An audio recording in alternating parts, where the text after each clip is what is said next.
Dans les eaux brûlantes de la mer Rouge, la récente offensive militaire américaine contre les rebelles Houthis soutenus par l'Iran au Yémen a déclenché une escalade vertigineuse dans la confrontation stratégique.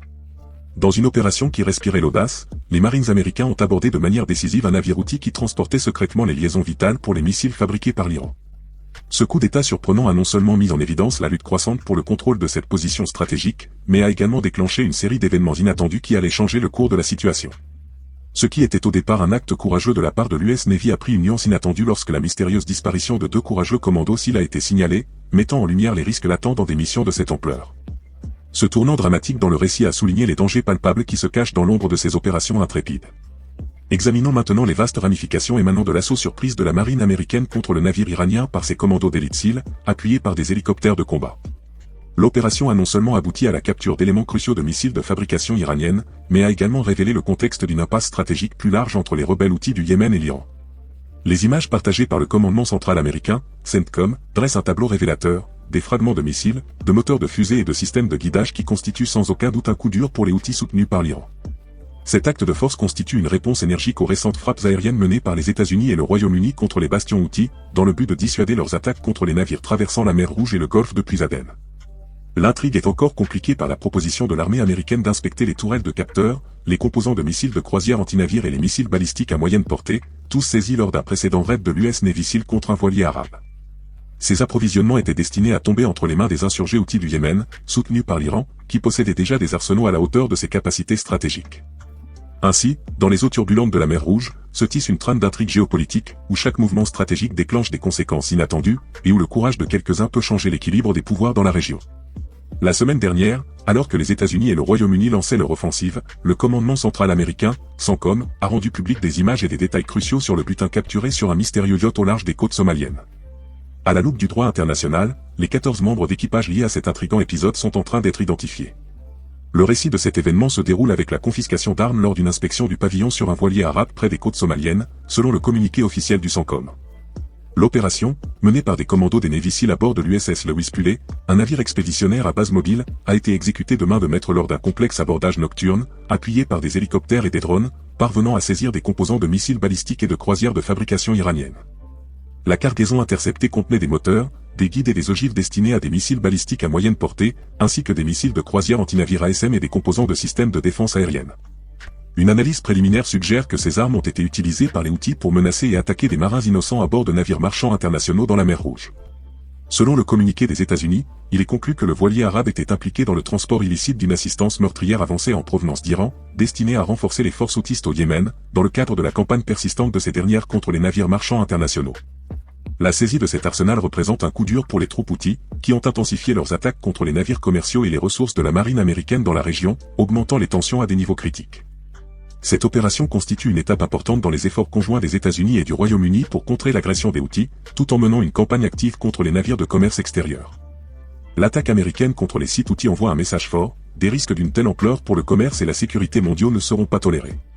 Lundi dernier, le CENTCOM a confirmé une tragique réalité, 2 courageux soldats des Navy SEAL étaient portés disparus après avoir participé à une mission critique. Des récits américains, soutenus par des responsables de la défense, ont révélé que les SEAL se sont approchés du voilier arabe avec de petites canonnières d'opération spéciale à 20 heures. La scène s'est déroulée au milieu d'une mer agitée, avec des vagues de 2,4 mètres, créant un décor tumultueux pour l'abordage du bateau. Cependant, la mission a pris une tournure inattendue lorsqu'une autre vague a poussé un commando par-dessus bord, suivi d'un autre dans un acte de solidarité instinctive. Les 2 soldats des SEAL sont restés portés disparus, déclenchant d'intenses recherches alors que leur sort était déterminé conformément au droit international. Le commandant du CENTCOM, le général Michael Eric Curria, a exprimé son dévouement total dans la recherche de ses collègues portés disparus, soulignant l'incertitude qui entoure l'issue de cette courageuse opération. Pendant ce temps, l'équipage du voilier arabe, composé de 14 membres, a été capturé et détenu, tandis que le navire a été déclaré dangereux et a coulé dans les eaux turbulentes. Le mystère s'approfondit avec des objets identifiables capturés lors de l'interception, révélant des composants de missiles de croisière anti-navires basés sur le C-802. Ces armes, fabriquées par l'Iran et dérivées de conception chinoise, sont désormais aux mains des Houthis. Une analyse préliminaire suggère que ces missiles ont été utilisés par les Houthis pour menacer et attaquer des marins innocents à bord de navires marchands internationaux dans la mer Rouge, a rapporté le CENTCOM. Dans le cadre d'un changement stratégique, les États-Unis ont lancé aujourd'hui de nouvelles frappes préventives contre plusieurs lanceurs de missiles balistiques anti-navires du groupe Houthi. Ces attaques, bien que de moindre ampleur que celles menées la semaine dernière, s'ajoutent à la campagne visant à dégrader les capacités défensives des terroristes yéménites en matière de missiles et de drones. En fouillant dans les composants des missiles de croisière récupérés, le chercheur iranien John Cran du Wisconsin Project a évoqué la possibilité que le turboréacteur Toluk-10, également connu sous le nom de TOLF-10, ait pu être utilisé dans l'arsenal. Cette copie iranienne sans licence du TJ-1 tchèque est utilisée dans divers missiles antinavires de croisière et d'attaque terrestre, y compris ceux fournis aux Houthis. De plus, Cran a émis l'hypothèse que son utilisation dans le drone kamikaze à réaction Shahed 238 pourrait être utilisée par les forces russes en Ukraine, ajoutant une couche supplémentaire de complexité à ce scénario géopolitique intrigant. Au cœur d'une cache récemment confisquée par les Houthis, d'intrigantes révélations émergent qui mettent en lumière la menaçante machine de guerre aux mains de ce groupe extrémiste. 5 moteurs de fusées et composants associés ont été découverts, et le CENTCOM évalue la possibilité de les utiliser dans la fabrication de missiles balistiques à moyenne portée, MRBM. Les MRBM, avec une portée allant de 620 à 1860 000, 1300 km, représentent un niveau dangereux de projection militaire. Fabian Hinz, chercheur en analyse de défense et militaire à l'Institut international d'études stratégiques, ISS, précise que ces moteurs, apparemment de type carburant liquide, partagent des similitudes avec des variantes Scud d'origine soviétique, apportant une nuance historique à cette révélation inquiétante. Alors que les MRBM soulèvent des préoccupations stratégiques, la découverte d'une douzaine de tourelles de capteurs sur un yacht arabe au large des côtes somaliennes ajoute une autre couche de mystère à l'arsenal des Houthis. Ces tourelles, qui comprennent apparemment des caméras électro-optiques et infrarouges, constituent des pièces clés mais moins visibles du puzzle. Bien que leur objectif exact reste flou, le CENTCOM spécule qu'ils pourraient être liés à des composants liés à la défense aérienne, soulevant des questions sur l'évolution et la sophistication des capacités militaires des Houthis.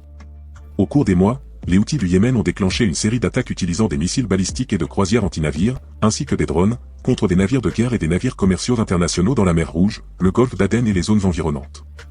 Dans ce contexte, Warzone a mené des recherches approfondies sur les capacités de missiles anti-navires du groupe yéménite, offrant une perspective détaillée sur la menace que représente cette force insurrectionnelle sur la scène internationale.